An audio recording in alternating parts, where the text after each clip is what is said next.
Welcome to Washington East to West Sports, episode 137. I am joined alongside, as usual, by Sean Bate and Kevin Ardall. If you want to get involved in the show, go ahead and blue sky at us. I am at Master B.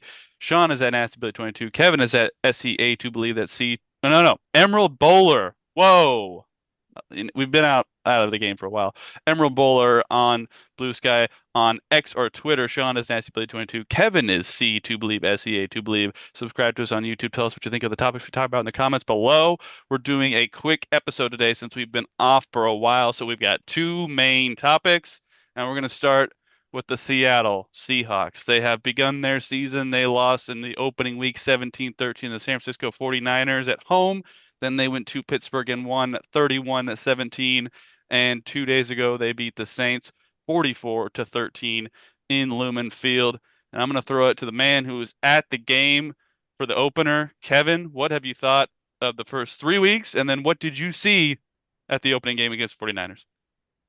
Um, I kind of expected, well, not expected, but what we're seeing is kind of what I expected. That defense is looking pretty dang solid and it's looking better, especially the front four is looking better. Byron Murphy's getting a little bit more pressure and a little bit more active, which is nice because we thought that Byron Murphy would take a backseat with re-signing Jaren Reed and bringing in other bodies. It's kind of like what we questioned, like, why do you draft him, in the first round if you're not going to use him?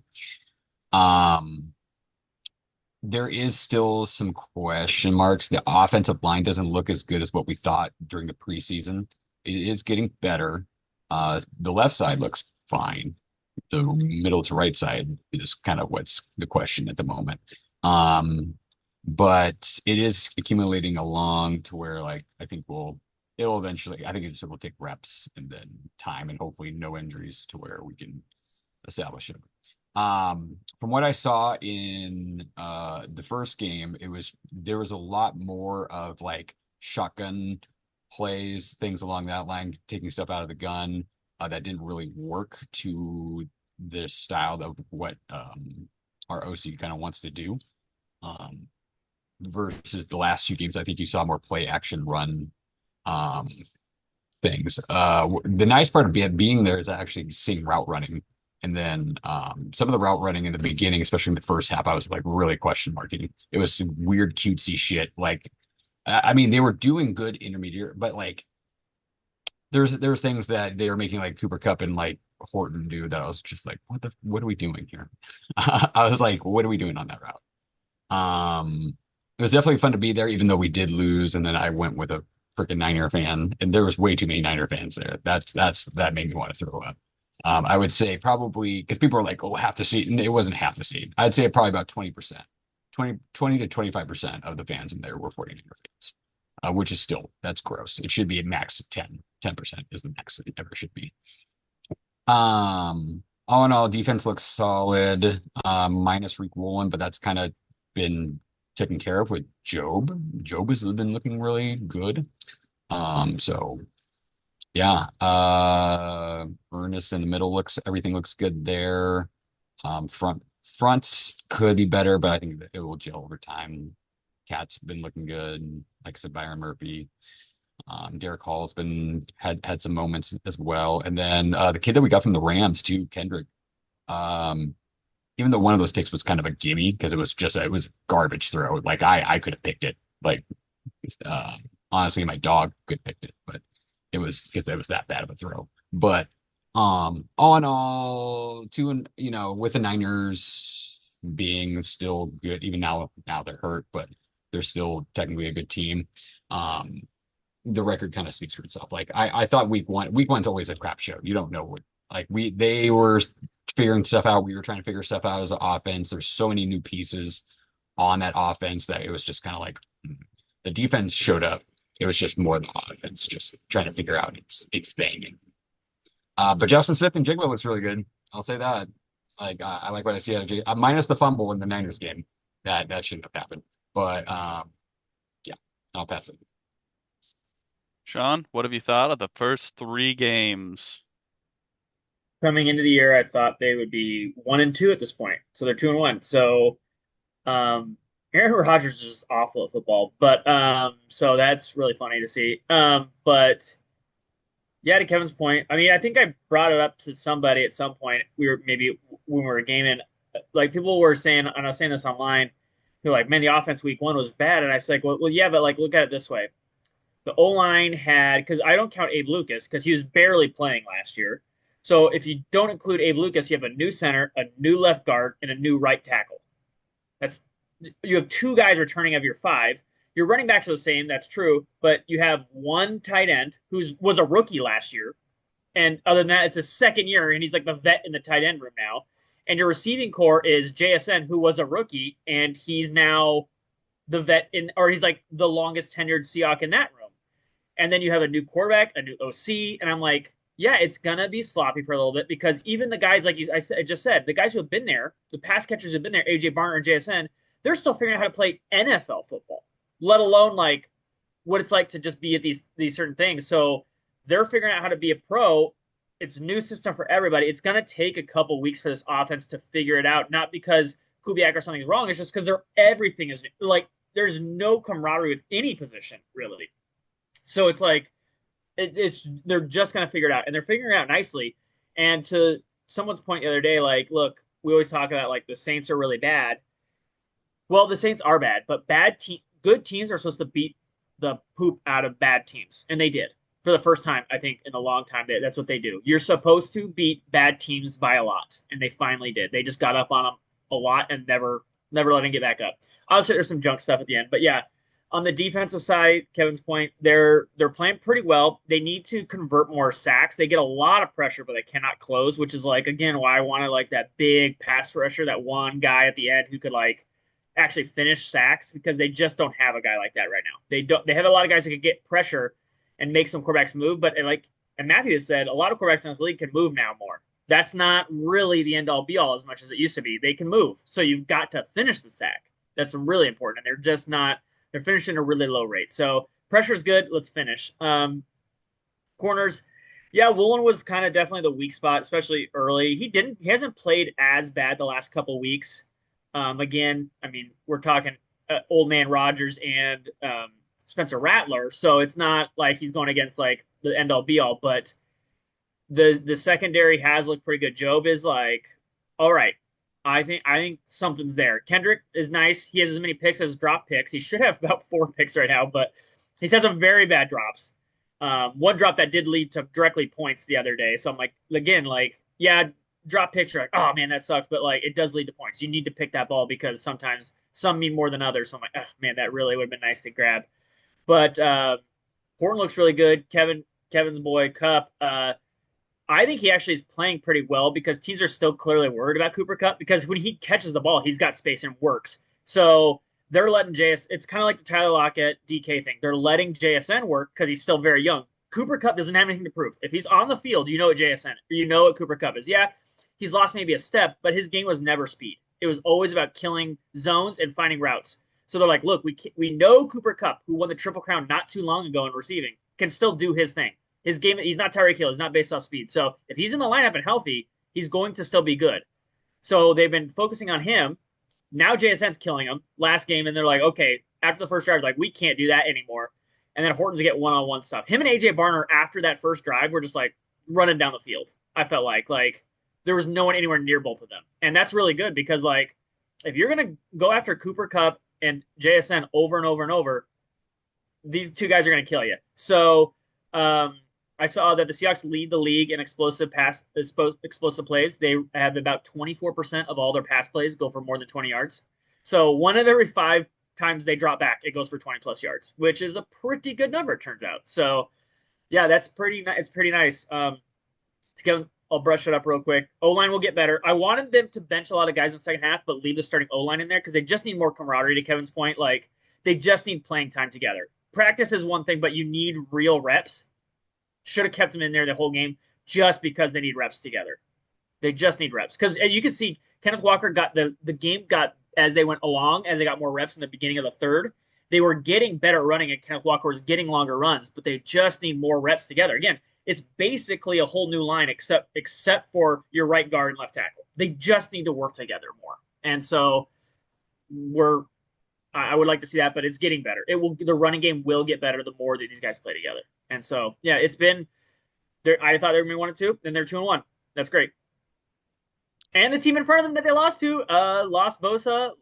Their backup quarterback is now hurt as well. So I don't know if you guys saw Mac Jones is also hurt. So they're going to be on their third string guy. I know that Kyle Shanahan is a wizard, but at a certain point, like when you're running out practice squad guys, it gets to a point of diminishing returns. Like so, I thought Brock might was rumored to he play this week. maybe Yeah. is what it is. But even then, he's still clearly hurt, and so it's like, and then Mac Jones is hurt, so it's just like they're like I said this, the 49ers are the best team, but they're getting decimated again, and I'm not sad about it. So keep getting hurt, I guess. So yeah, Yeah, I think I'm with both you guys. I've been happy with the first 3 weeks. Week one, I assumed it was going to be rough and rocky, and that definitely is what it was.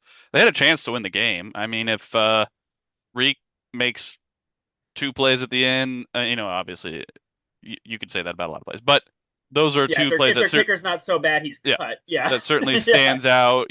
So there were opportunities to win the game and play better on offense. The defense kept them in the game, and they just couldn't hang on. So it definitely stung because one of my coworkers is a 49ers fan. He came up to me the next day at work and was like, it wasn't a pretty win, but I'll certainly take it. I was like, yeah, that's fair. And then Steelers game. I mean, Aaron Rodgers last year, they kind of did the defense kind of did the same thing, and so it seems like Mike McDonald's defenses have Aaron Rodgers figured out because they just couldn't do anything. It does help when Caleb Johnson doesn't understand the kickoff rules, certainly, but I thought the defense once again looked solid, and then the offense was really, I think, starting to figure it out. There were some good plays with Kenneth Walker, and JSN did his thing, and Cooper Kupp got more involved, and Sam looked a lot more comfortable out there. So I think they really kind of hit their stride in that game, and then to ice the game with that Kenneth Walker, like 15-yard touchdown run, that was absolutely beautiful to just shut the door. So that was an excellent win on the road, and then to come home.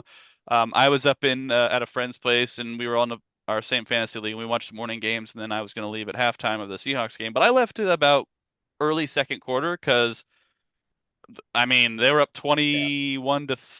21 nothing at that point. I'm like, I think I could probably safely leave and There was a definitely score avoid with the five Seahawks. minutes left of the first. Yeah, I They were could up 21-0 definitely. with 5 minutes left in the first. If I don't leave soon, the Seahawk traffic might catch Yeah, me if I leave at yeah. halftime because they might leave at the third quarter or fourth quarter or something like that. So that was great to see, and I was listening to on the radio as I passed by the stadium on my way back home. So I mean, what a performance, and also it was a lot of special teams. Torrey Horton had a big breakout game with that punt return as well as the touchdown catch, toe tapping on the side of the end zone. So uh, Kenneth Walker had like 39 yards and 2 touchdowns, but they didn't need him to do anything. Same with Sam. Sam had not a whole lot of yards, but JSN still had his great stats to. If you had him on your fantasy team, you're happy through 3 weeks. So it's just it's I think it's coming together. Sean might have the numbers. I know offensive line play certainly could be better, but if I had to guess where they rank, can I guess? You have it up? I don't You don't have the have it? numbers as of Okay. right now because unfortunately all the nerds since have substacked all their stats now, so Oh, it you is gotta really pay. hard to find all their stuff, and I don't want to pay right now. Yeah, So fair. I mean, yeah, if I had to guess, I think they'd probably be middle, probably, uh, I probably did 15 see to 20, I think. I I did think. see one. It hasn't come out yet. I mean, it might have come out yet, but from last week they were like 21st or 22nd. So, but I don't know what it was after this week.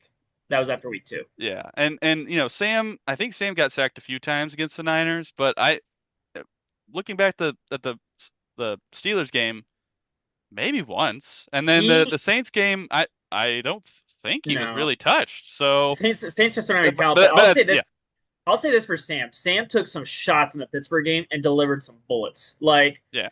I was really not as cool on Sam, but Sam in that first drive of the Pittsburgh game, I was like, he took 2 shots and was like and delivered 2 balls, like one to Cooper Kupp and then one in the end zone. And I was like, hey, like all the credit in the world, man. He made that because the offensive line let him down and he took the shot and he still delivered some balls on the like he did not Jared Goff that one airmail it when there's a guy in his face. He stood in there and took the shot and made an accurate throw. So better than I thought so far. Yeah. Well, we're a short episode. Let's move to a quick prediction. Seahawks at Cardinals, Thursday Night Football, 2 days. Sean, who you got? I got Seahawks 28-13. Kevin, who you got? I think it's it coast. Yeah. Yeah. I would say, yeah, 'cause they don't have, because James Conner's done. He's And done. yeah. Half of the year. Oh God, yeah, I'm just watching the fucking quickly. My Not question good. is, it's Not not good. who wins the game; it's how many season-ending injuries take place at that stadium this Oh, time. minimum two. Minimum two, yeah, in Yeah. the game. Yeah. Ugh. Hope Uh, not. Cam Chancellor again. What? Cam Chancellor rocks out as an honorary captain, tears his ACL. Oh yeah, I don't think this would be close. It shouldn't be close. Oh, I'm gonna say 32-17. I think it's gonna be a little closer. I don't know what the line is. I'm curious what the line is for this game. I think this is gonna be similar to the last Thursday night game where everyone was like, "Oh, Bill's gonna crush them," and then the Dolphins actually made it a game. Now the score was 10 points, but they still covered. So I think it's gonna be something similar to that. So I'm gonna go. 1.5 I'm is the I'm gonna go spread. 1.5. Seahawks 1.5.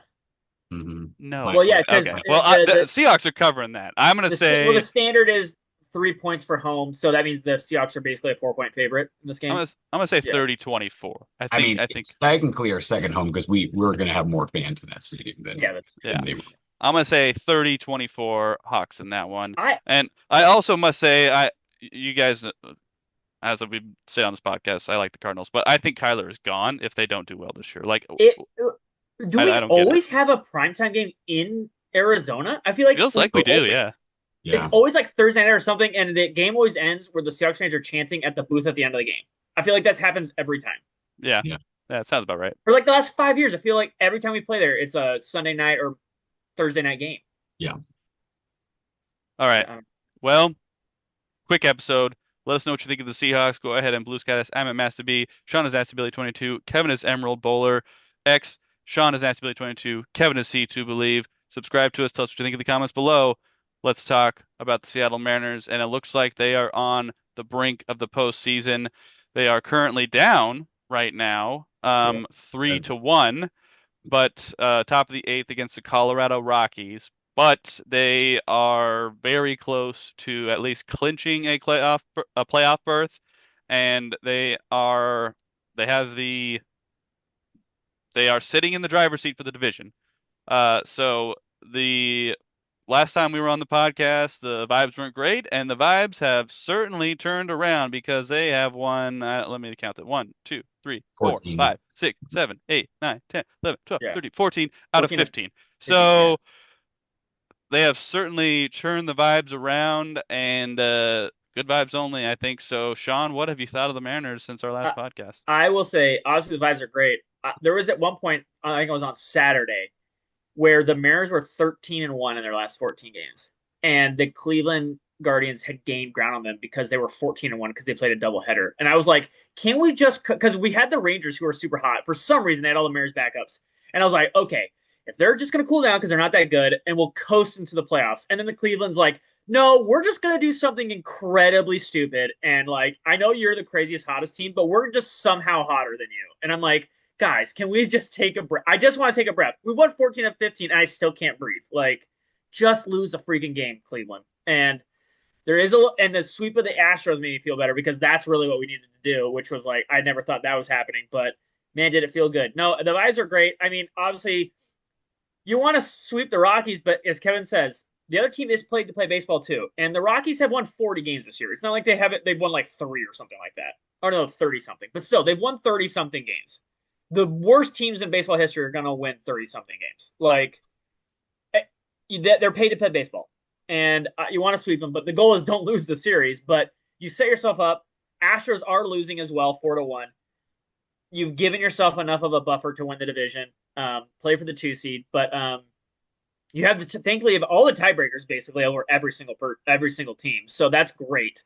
But like, take care of business with the Rockies. I don't think the Dodgers have much to play for, but the vibes are great right now. Mariners fans online are like, we won 14 to 15. They're like, it was like the second inning, we were down 1-0. I'm like, guys, like, oh my, like the third inning, I was like, they're like, what are we doing? I'm like, what are we doing? We played 3 innings. Like, like I'm because we're so used to the Astros series, we're up 7-0 after 3 innings. Like, I'm like, it doesn't always work that way. We were going to lose another game before the regular season ended. So let's just breathe. Like, we'll be all right. Still got 6 outs left. Like, you want to beat the Rockies, but the Rockies, they play 6 games. They're probably going to win at least 1 or 2 of these last 6 games. You just hope it's not you, but they're probably going to. That's what the Rockies just won a series last series. So, like, it's going to happen. So try to take care of business, but you've given yourself enough of a buffer that the vibes are still great. So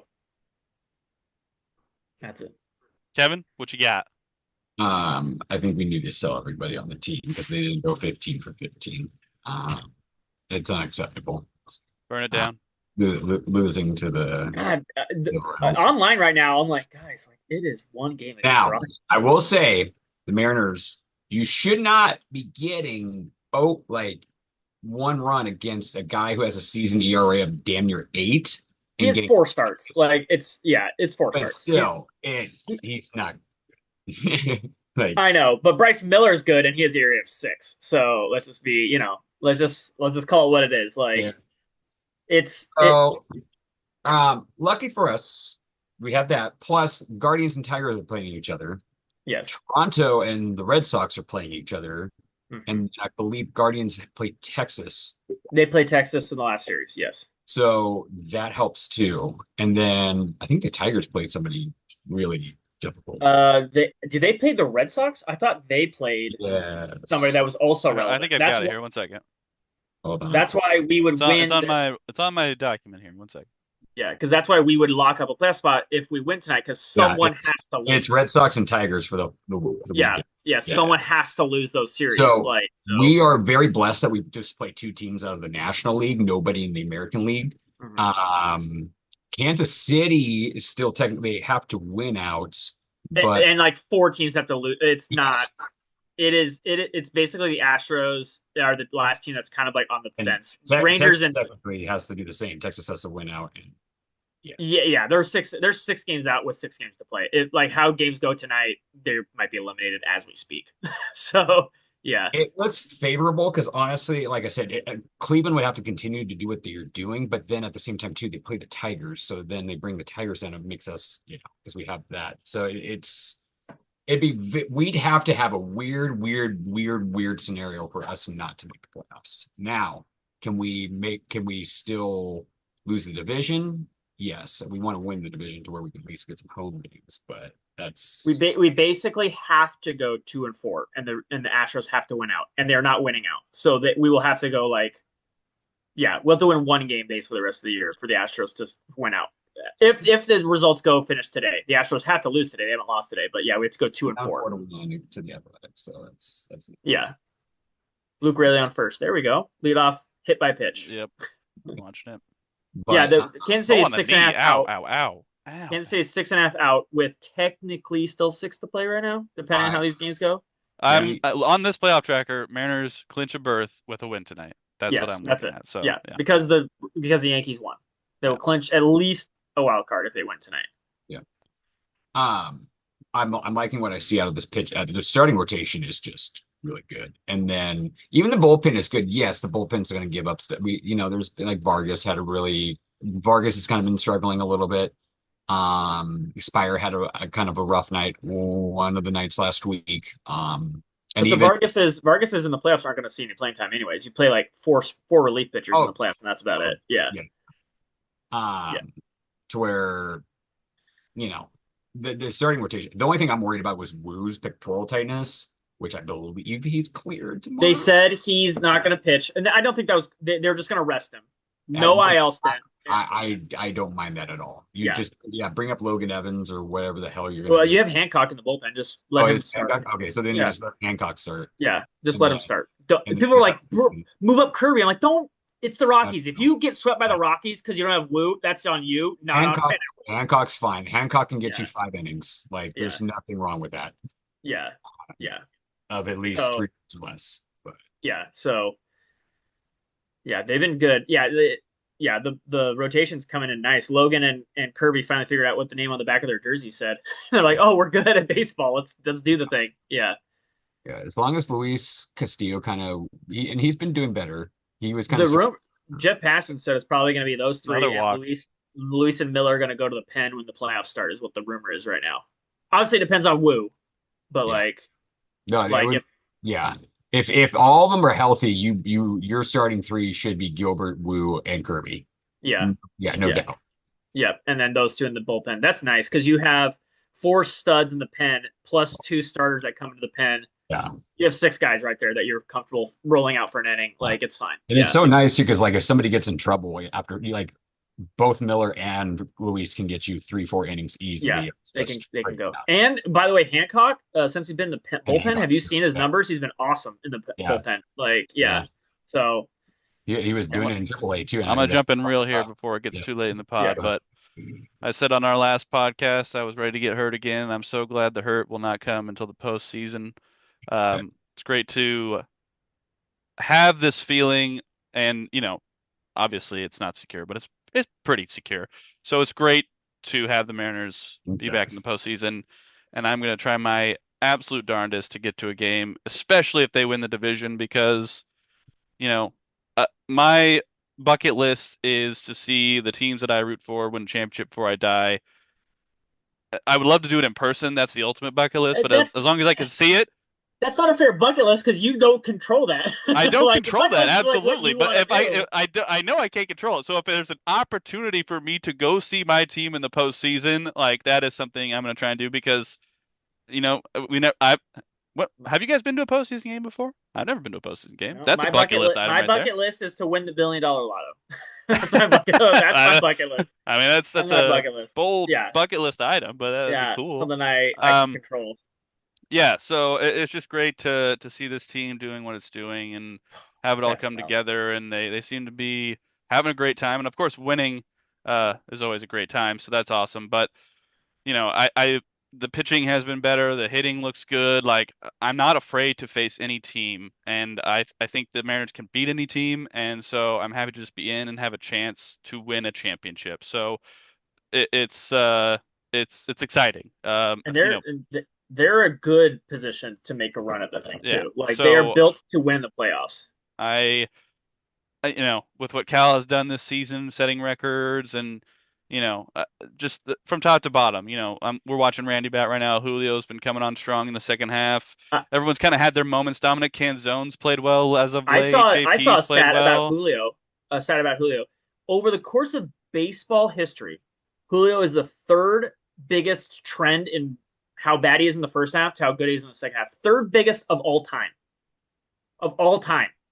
Like that man is like in the first half, but he is like so unbelievably hot in the second half. It's ridiculous. So I it's mean, he like continues to have what 2020 seasons, so I mean, he's he's done it good. Like, he's done it 4 years in a row. It's just like that's just who yeah, Julio is. He just takes 60, 80 games to warm up, and then he's like scorched earth, like on fire the rest of the year. And it's like he's done it for 4 years in a row now. And it's like his OPS is like 100 and something point different or something like that. my only shirts and jerseys are Julio, but I do want to get at least one more.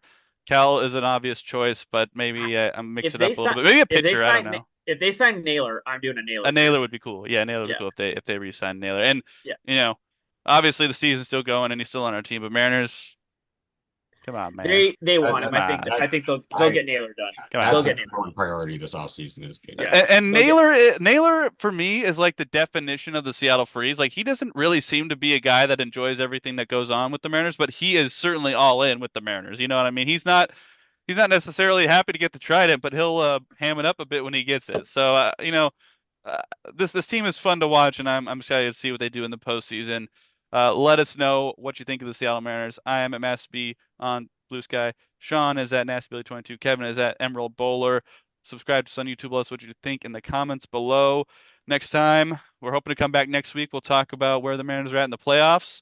We'll talk about the Seahawks Thursday night game against the Arizona Cardinals. Being 3-1 And then. we will talk about some other things, hopefully, because I went to the Bananas game. Storm have had some news. Sounders have done some stuff. So, Hockey's and about the to Kraken start. come There you back go. soon. Yeah. So, with that, we'll see you next time on Watching East West Sports. Bring back our Sonics.